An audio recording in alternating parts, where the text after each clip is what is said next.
Jalen Hurts put on a show in his Sooner debut last night. The former Bama QB had over 500 total yards and 6 total touchdowns in Oklahoma's win over Houston. And it was a good week to be a top-ranked team in the country. The top 10 programs playing this weekend all won by an average of nearly 30 points. And you see Clemson, Alabama, Georgia all doing well. We now welcome in Paul Feinbaum. And Paul, before we get to debating, I heard that Marcus was a hero this weekend. Let's take a listen. That's great. That's great. Oh, Lord, eating your house. Grab her. So we're going to stand up with the goat on your back. You're going to go as slow as possible. You got this. You got this, Tim. They have really good balance. Look at this. There we go. Whoa. And there we go. Tim. Oh, my. A goat on We're doing it for the goats. Marcus, what was going on there? You notice who wasn't doing that? Hey, Roz, Paul, no, the first thing I said is black people don't do goat yoga. That's number one. Number two, man, it was unbelievable. When they first said we would do that on our show on the weekend, SEC Nation, I was like, so we gonna watch goats do yoga poses? And they eat anything. So I had to save our own Laura Rutledge from getting her hair eaten off by a goat. Oh, my God. Yeah, and by the way, Roz, for those who don't know, Laura is 8 months pregnant. Yes. Oh, my God. She was rocking out. I was mad. I didn't even know why she was doing that. I hadn't paid attention to her actually being in the pose. And I was like, what are you doing? Wait, Get why up. is Tim has a goat on his shoulders and you're in the back against the wall of that truck hiding? I want no parts. I ran a 9-100 to get away from that. It's cultural. It's definitely cultural. Oh, my God. All right. You want to switch from animals to some college football real quick? Yeah, why not? All right. So, Paul, which top 10 team was most impressive? I know it sounds like I'm just overreacting to the last thing I saw, but I loved what I saw from Jalen Hurts last night. Oklahoma defensively gave up a few scores late, but look at this. I mean, Jalen Hurts, of course, I think I could have thrown that wide open touchdown, maybe even Damian, but he looked good. And I think more than anything, it was just great to see him leading a team. For those who have forgotten, he started for 2 years at Alabama, led them to a national championship game, and then was replaced by Tua, who threw the walk-off touchdown. And Jalen did come in last year to save Alabama in the SEC championship game, but it's still one of the great stories I have seen in a long time in college football. Paul, I know it's all the feels, and I know Jalen Hurts' story. We've both been a part of it. But the most impressive was LSU. And it has nothing to do with the fact that it's my alma mater. What's impressive is that we saw LSU in a different offense. We saw LSU actually spread the ball out.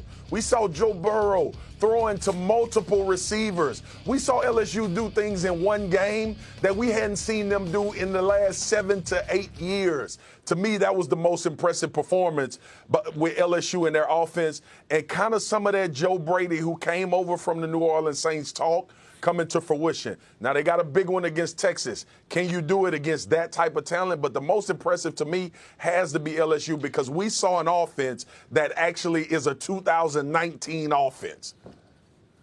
I'm going to go with Texas. I think Sam Ehlinger was, as far as passing the football, looked pretty doggone good this past weekend throwing the football. And everybody talked about, on the defensive side of football, they had to replace 9 starters. Well, guess what? Those guys over there were flying around. You could see the speed all over that Texas defense. I'm telling you, this is going to set up for a really good matchup with the Oklahoma Sooners, I believe, in a couple weeks. Yeah, how about LSU this weekend? But Marcus, one last thing on LSU. The most important thing wasn't Joe Brady coming over from the Saints. It was getting rid of Les Miles. Because, Les Miles is in Kansas. He barely won against a high school team on Saturday. State or somebody, I think. So that was a smart move by you people down in the Bayou. Boy, you're the best. Notre Dame opens their season tonight on the road in Louisville. The Irish lost to Clemson in the college football playoff last season. Will Notre Dame return to the playoff this season? Be sure to catch Paul and Marcus.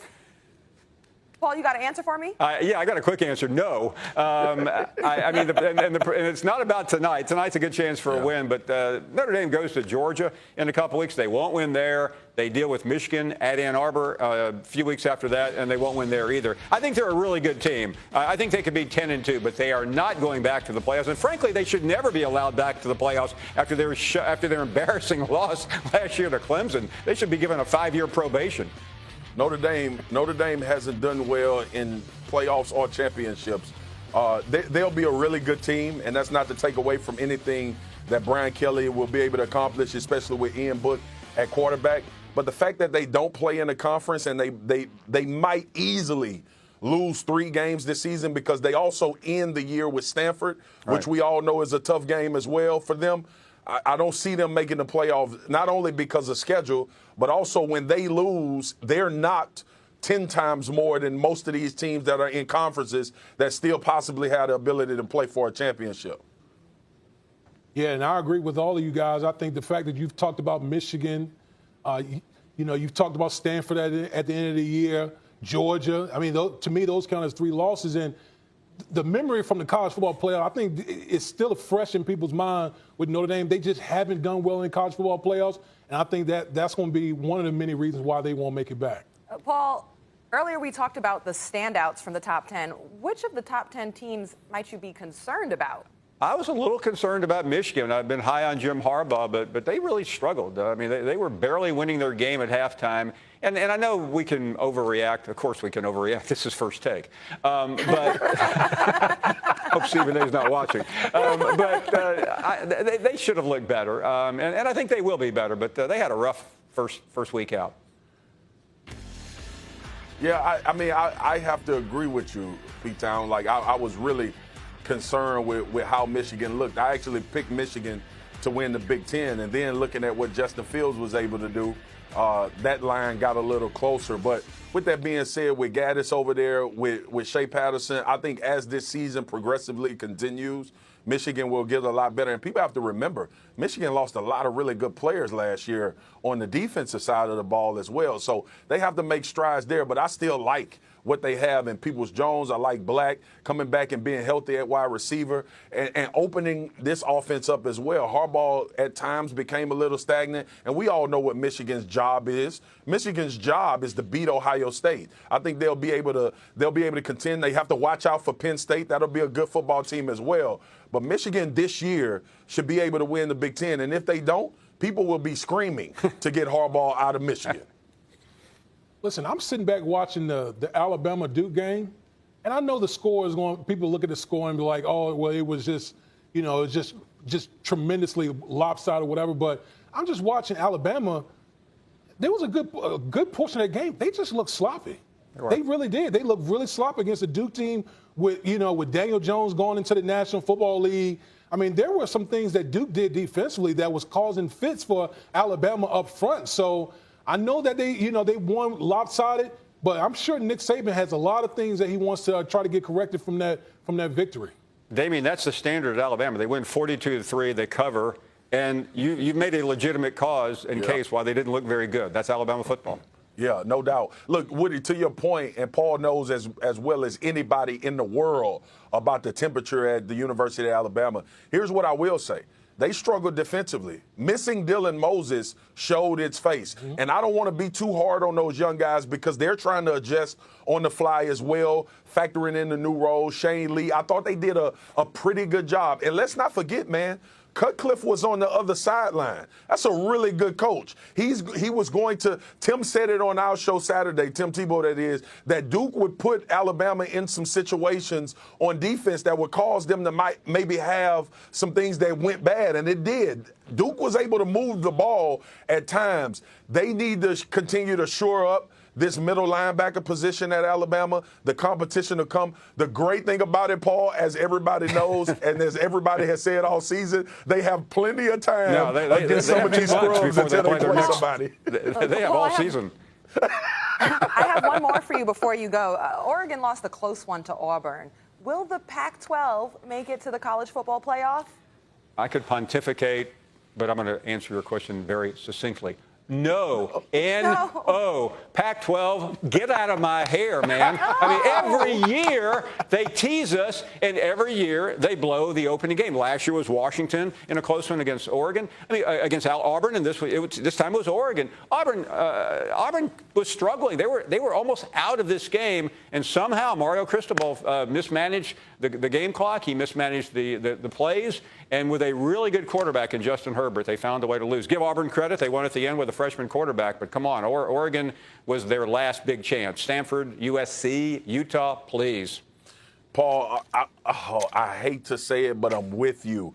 Oregon, to me, was the best team in the Pac-12. And look, I know what Washington did. I know everybody's excited about Jacob Eason. Sure. Respect Peterson and that program. But when we start talking about playoff teams and we continue to have this conversation, I believe Oregon is still going to win the Pac-12. I believe Oregon is the better team, and they should have beat Auburn. They got very conservative in that second half and start trying to protect the win as opposed to letting a senior quarterback who possibly will be the first-round pick in the NFL, the first pick in the NFL, just become conservative. I didn't even understand what was going on, and that's not to take anything away from what Auburn defense was able to do, but Cristobal and that offense did not challenge them downfield at all. With all of that being said, P-Town, I agree. I thought Oregon was the last hope for the Pac-12 to possibly get a team in, and Auburn took care of them, and Auburn may finish third in the SEC West.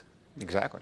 I mean, listen, if you're Oregon, everything was set up for you. You're playing against an Auburn team that's starting a true freshman at quarterback. You had the game in hand for most of the time, and you let a true freshman come back and win a game. Okay, yes. That's the biggest representative of the Pac-12, and you couldn't find a way to win against a true freshman quarterback? Please. Oh, come on, guys. I don't like you guys laughing at my Pac-12 conference. Paul, thank you so much for joining us today. Make sure you catch Paul and Marcus every Saturday morning on SEC Nation from 10 a.m. to noon Eastern on the SEC Network. Paul, thank you. Thank you. All right, guys, we asked on the Twitter poll, was it a mistake for Aaron Rodgers not to play during the preseason? And you said 81% said no, an overwhelming no. Yeah, listen, it's Aaron Rodgers. You know, Aaron Rodgers doesn't need to be out there in the preseason. We know where the preseason, Marcus, we know where the preseason is headed right now. It's almost irrelevant. Everything's going to joint practice. So it's preseason. It's preseason. We're talking about preseason. And Marcus he wants to pontificate about all the importance of the preseason game. I'm old school. Everybody need to play. Old school. All right, old school. Marcus Spears, Damian Woody here. I'm Roz Golden Woody. That's it for us today. Thanks for watching First Take. Yes, sir.